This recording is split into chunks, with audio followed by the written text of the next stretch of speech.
Hi guys, it's Andrea. We are in my new and improved sewing space. Check out the Sewspire Instagram and Facebook if you would like to see how I 10x'd my counter space and drastically improved the functionality of my sewing studio for just over $300. So today's video is video number 2 in my ongoing handmade gift and holiday decor series here at Sewspire. Yes, I changed the channel name back. You will find all future content at Sewspire. You are also invited to check out Sewspire.com, my blog. There are tons of free sewing projects on there, as well as some past holiday gift roundups that might also inspire you this season. So today we are going to be sewing this darling Patch Cat. I love it. It's so fun. This one is mine and it brings me tons of joy. Now this project was inspired by this awesome book, which you can find at your public library, your local quilt shop, on Amazon. I personally think it's worth the investment. There are so many awesome projects in here. I'm going to give you a look through this book at the end of the video. So hang around if you want to see the other fun projects that are inside. But today we're going to make the Patch Cat. So shall we get started? Okay, so for this project, I'm going to be using the Tilda quilt weight cotton fabric. I have 3 coordinating or complementary prints picked out. I'm going to substitute the little snout and patch eye, which calls for the quilt weight cotton as well, with some really nice wool felt. And then you are going to need some polyfill. I think it's really helpful if you have a turning tool. This is a 3/8 inch Dritz turning tool. And then of course you're gonna need the pattern, which is in the book. You will trace out that pattern and tape your pieces together, label them, and put your marks on those. And then you are going to trace that pattern onto your fabric and add the seam allowance. I am going to add a very generous seam allowance for mine. So I'm going to go ahead and trace on the back of the fabric, and I'm going to use a micron pen for this. And so I have these 2 fat 8s, right sides facing, because like the body panel and the limbs are all mirrored pieces, so you would place those right sides facing in order to sew those anyways. So I'm going to go ahead and trace on my body parts, and then I'm going to mix up the fabric a bit, and I'm going to be adding in a really generous seam allowance. I think honestly I'm going to do about 1/2 inch on this now that I know how really tiny these limbs are. That's part of what makes this so darn cute. So I don't think that you want to try to achieve really fat limbs, but I sew with a 1/4 inch seam on this machine here. So this is going to give me another 1/4 inch, which I think will be fine for this pattern. But like I said, we're going to find out if my ideas are worth it and if this project is any easier to sew. So because I am tracing this right sides facing, you know, it doesn't have to be meticulous because these pattern pieces are already lined up. So I'm going to go ahead and pin those, and then I will cut after I get this sheet filled up. So that's what I'm going to be doing All right, so I have cut out all of my pattern pieces as indicated, and now I want to assemble. So I will be sewing on a Juki TL2000QI. I have a 9014 needle in there. I have some Aurifil 50 weight cotton quilting thread, which is my preference. And the pattern recommends a narrow stitch length for this. So I'm going to bump this down to 2.0. You may even be able to go down to a 1.5 with this. It is just your preference. So I want to begin with the leg. There are 4 of the legs, 2 pairs. So you're going to position those right sides facing and stitch all the way around and leave that little top straight edge to turn.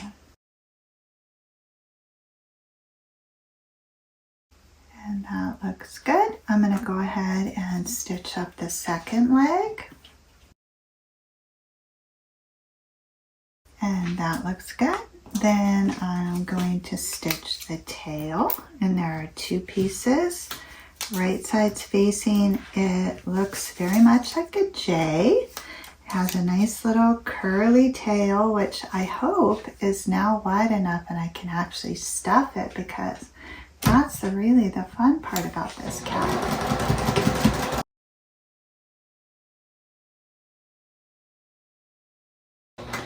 I think pinking shears would be a great idea for cutting out this tail.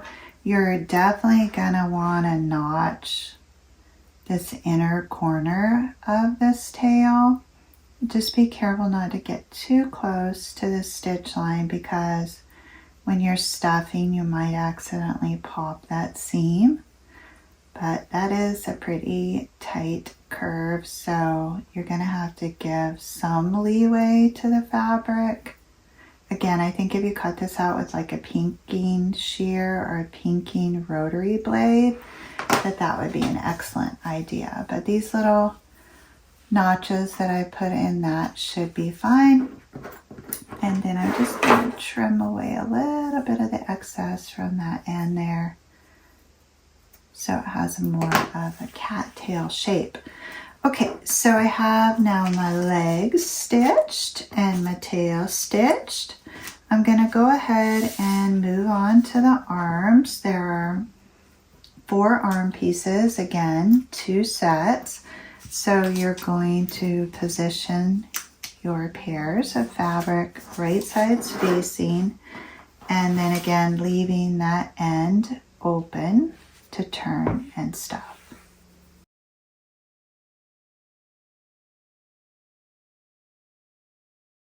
What I want to do now is get to work on the head.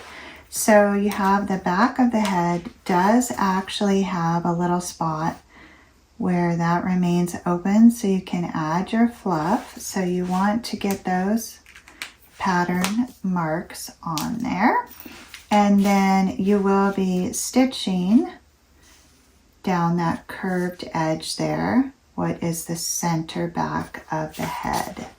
That will be more obvious to you once I open this up. So not on the side with the ears, and you will leave that little opening to stuff.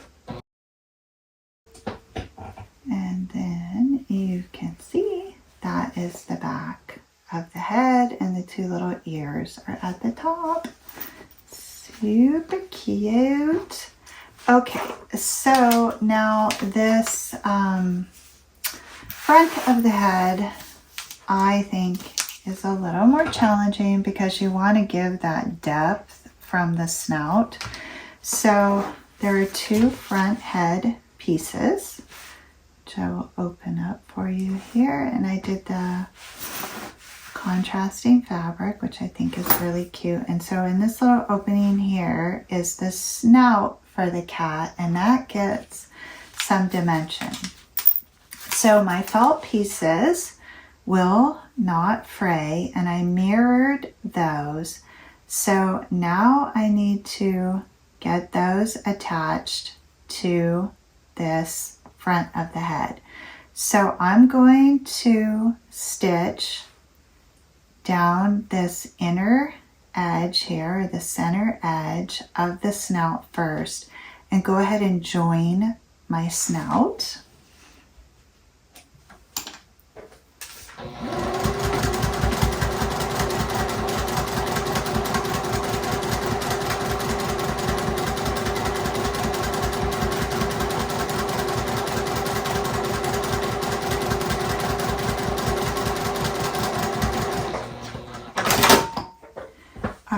And then when you open that up, you can see how that expands. Now I am going to turn mine around so that I don't have that seam there. And this is going to become the front of my little cat. But I am going to stitch this right on top of that other fabric. So I will have that little overhang on the front. I'll have the same overhang for the eye patch, so I think it will be super cute. Now this is where I am totally deviating from the pattern. So the next thing I'm going to do is position my little headpiece right sides facing and just stitch down that front center edge.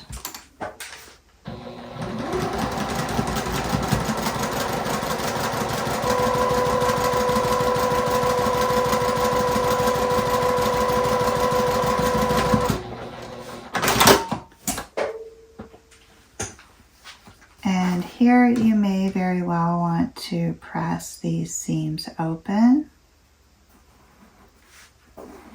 You should be able to finger press the quilting cottons.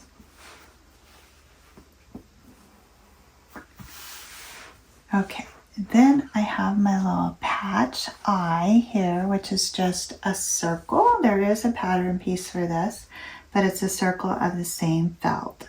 And so I'm going to attach that on this left hand panel there, right about where I think the eye would be. There's only one patch, and I am just going to stitch around that with a nice slim 1/4 inch.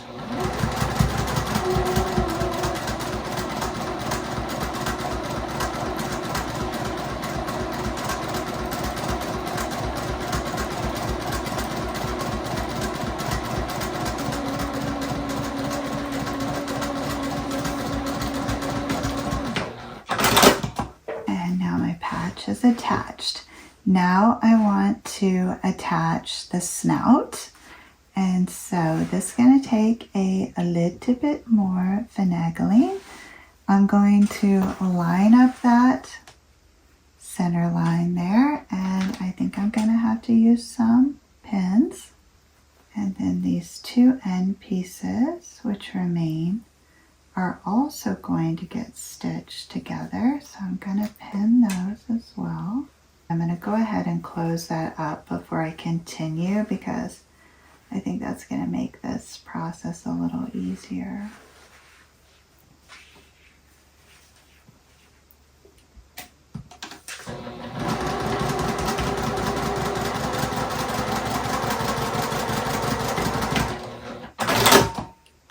Okay, now I can continue and align that seam at the center, at the base as well.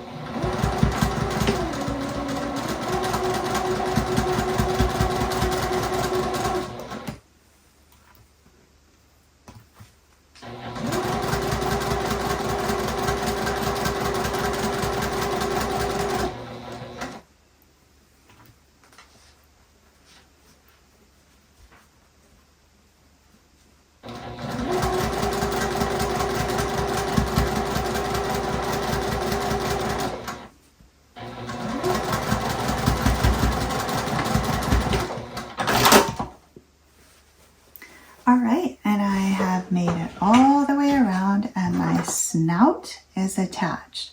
Now, if you wanted, I could see how you could come back in with your scissors here and very carefully trim away even more excess from that snout where the fabric joins, and I'm kind of tempted to do that, but I'm a little bit afraid that then it might appear crooked. I think I'll take my chances and go ahead. You're going to have to be really careful doing this, obviously, that you don't cut something you didn't intend to cut.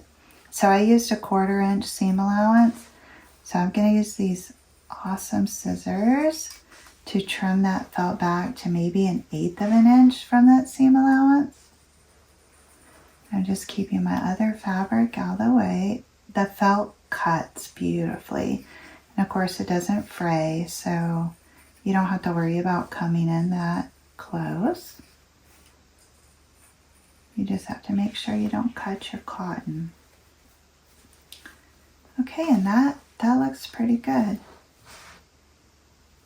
I'm happy with this modification. Then I want to do the same thing to my little patch eye. And that is fabulous. That was a good idea. So now I have my front of my face. I'm going to clean up the scraps here and bring over the rear of the face and position that right side's facing right on top of the front. And remember, I have this opening in the back so I can stitch all the way around this.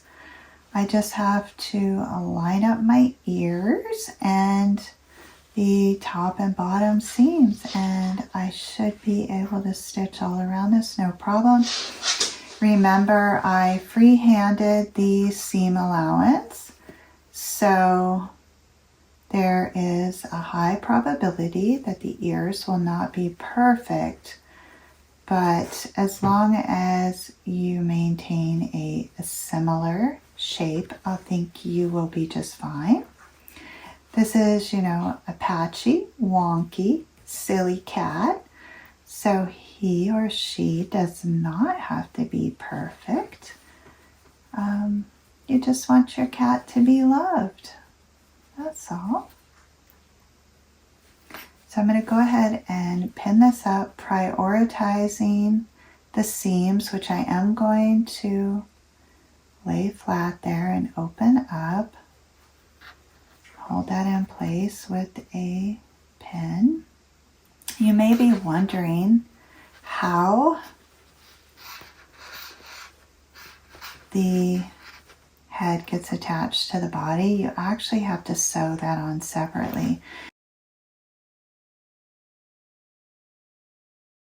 And then I can go ahead and trim away any excess there, especially around the ears. Just kind of angle that in so you don't have too much bulk. And then you can turn your cat face around through that little hole in the back.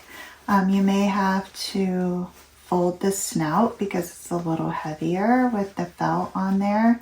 So just be careful not to rip your seam. Take your time and turn that around. Okay, so before you can sew the body pieces together, you're going to need to stuff the little arms.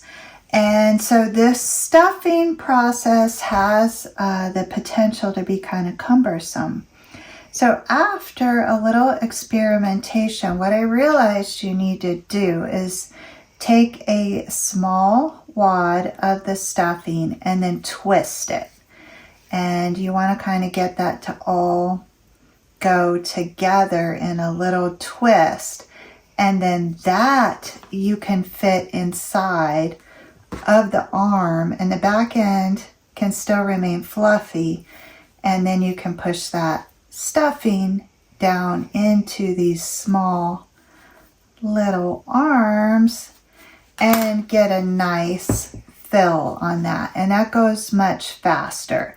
So take little wads and then twist it up into a tight wrap and use the stick to fill that up. So I went ahead and stuffed my legs and my tail. Now my tail split at that corner where I snipped. But fear not, because I have a really cute idea on how we can patch this patchy cat's tail. And I have another little seam that popped there. And that's because this is the skinniest piece. So a couple solutions if you don't want to go with my patchy cat fix. Use polyester thread, use a shorter stitch length, double stitch, use the pinking shears. But what I'm gonna do is use embroidery floss to wrap around his tail at both of those points. So it'll be super cute and add a little more interest to this cat's tail. So I'm not really worried about that. I am actually just happy that I got this skinny little tail stuffed. So we have our 2 body panels here. What we want to do is position the arms on there towards that rounded top, and they go just like that. There are marks on the pattern that you're welcome, to use as placement for that. I can eyeball it, no problem. Gonna take the second piece and put that right side facing, line everything up and secure the arms.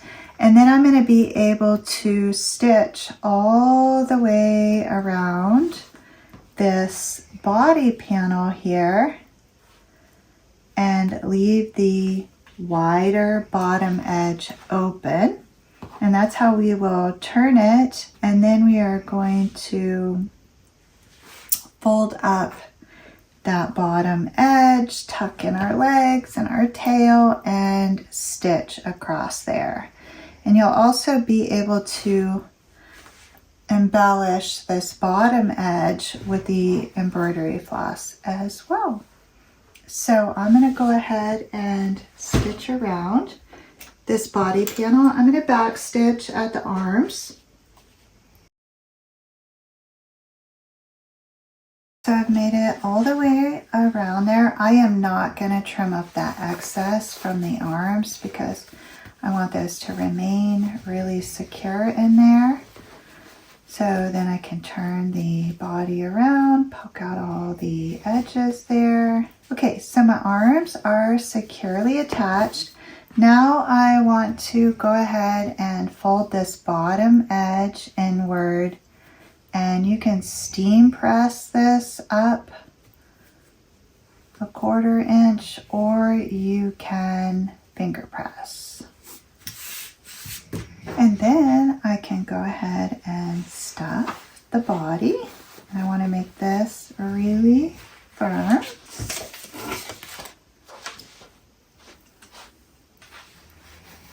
And this is by far the easiest part to stuff. The head was also pretty easy to stuff because it has a nice opening in the back, which we will be stitching up with the embroidery floss too. I think that adding the wider, more colorful stitches by using the embroidery floss adds a lot of character to this particular piece. So if you, like me, happen to pop a seam, don't panic, because that's really is an opportunity. As long as your fabric's not ripped, that's an opportunity for you to add character to your patch cat. So one thing I do want is that top neck to be filled. So you're going to have to push all your fluff up in there. And when you get the optimal amount of fluff inside of your cat's belly, then you can kind of squish that around and move that fluff up into the top there. So this could be the front, or this could be the front. I'm kind of leaning towards these sweet little guys sleeping in the branches. All right, so next step for me is to tuck the legs up in the belly. And again, you want to keep this fabric folded up, so you're going to have a finished seam there, and the legs go right up against the edge. I'm going to go ahead and get those secured with a pin now so they don't shift. All right, so now I have my 2 legs, and then the tail goes right in between there. And then once you have all 3 pieces secure in that bottom seam there, you're going to go ahead and stitch right across there. I suggest back stitching at all 3 extensions, so 2 legs and a tail. And now you can see the patchy cat really taking shape. Oh, I just love this little guy. Okay, so the next step, clearly, after you stuff your head, is you're going to have to get the head attached to the body. So I am also going to sew that on with embroidery floss. And that is why I left this opening in the back here, because I'm going to be able to reach my needle right in there, pull that down, and create like a figure 8 with multiple pieces of the embroidery thread, so they kind of have a wobbly head.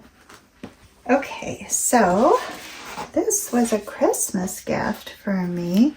I have a really gorgeous collection of embroidery floss. So it was fun to choose. I think I'm going with this little periwinkle here.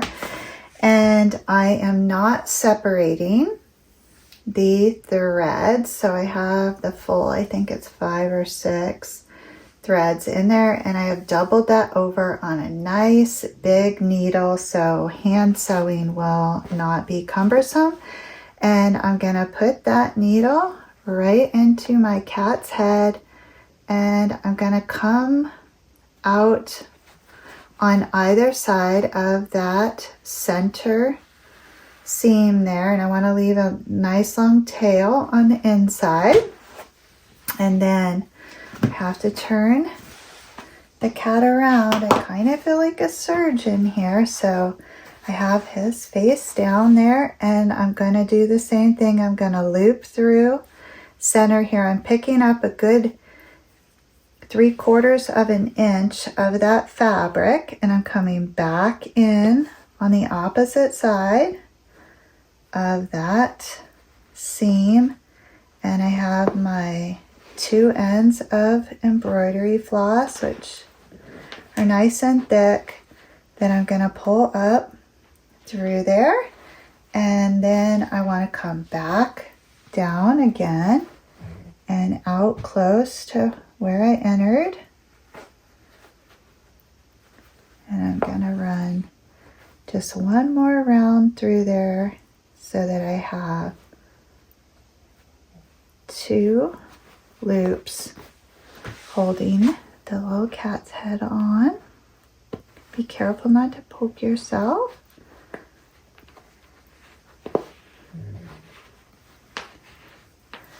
And so now I can pull this nice and tight. I'm going to go ahead and cut off the needle there so I don't accidentally poke myself, and I'm going to make one nice knot in there, and then a second knot.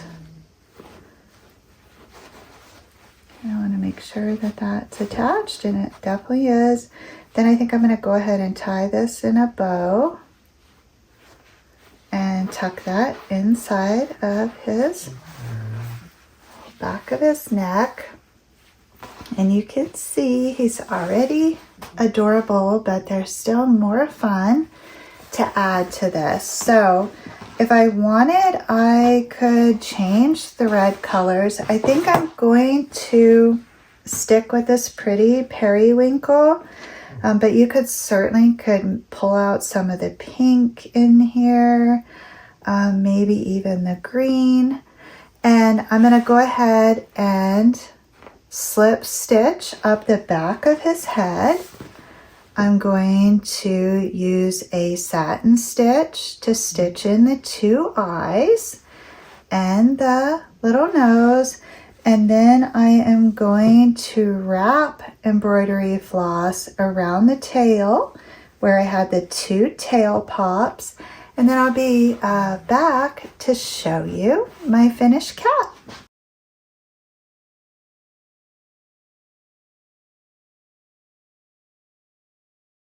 My patchy cat is done. I am really pleased. He is adorable.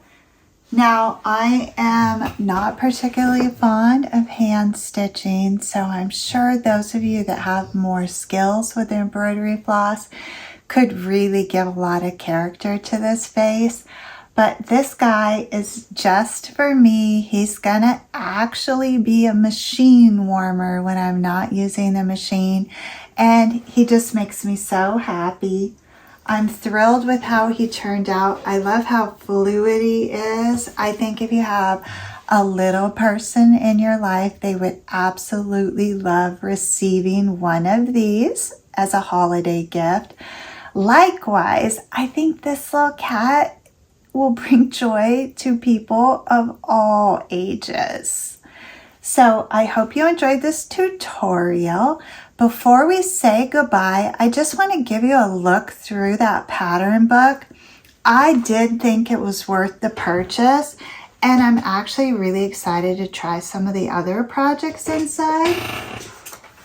So let me just give you a little look through this book so you know what other inspiration Tilda has to offer us.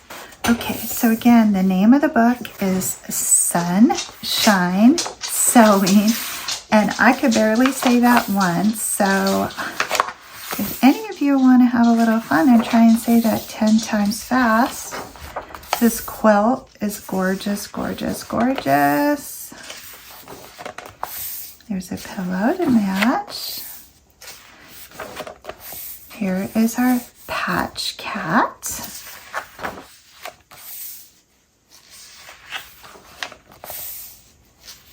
And there are ways too that you can integrate more fabrics into that design.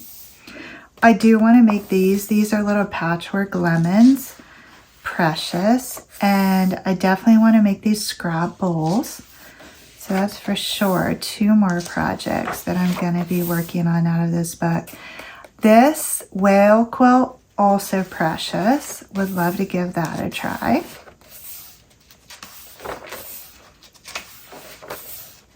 The whale pillow, darling. And the octopus is pretty darn cute too. If you have a little girl in your life, she might really enjoy playing with it. It'd make a great nursery decor as well. Some little starfish, little mermaids. This bag is beautiful. And it has a pillow. Here's another sailing regatta quilt. Now that one, I think I actually might bump up to the next project. I'm obsessed with sailing YouTube channels, so I really might have to make that quilt. I didn't even notice the first flip through this that was in there. And then there's some general techniques, which I'm sure if I took the time to read would have helped me make my patch cat. And then here are all the patterns. I just traced mine out of the book. Love these bowls, just gorgeous. So bravo, Tilda. You can see the sunset while I was sewing today. So this is not a fast project. I would actually give yourself a couple days to make this cat. I cannot even imagine how much money one would cost if you were to attempt to sew it, because it is so time consuming to make it. But we all know that the best gifts are those that you would like to receive. And I would scream with joy if I opened up a present and it was one of these little patch cats. So I give this project 5 stars, and I highly recommend the book. I hope you will give this video a thumbs up and that you will subscribe to the channel, because I am going to be coming to you every Friday with a brand new video that is centered upon a handmade gift or holiday decor. So until we meet again, as always, please know the creative genius in me will be celebrating the creative genius in you, and I hope you have an absolutely awesome day. See you in the next video.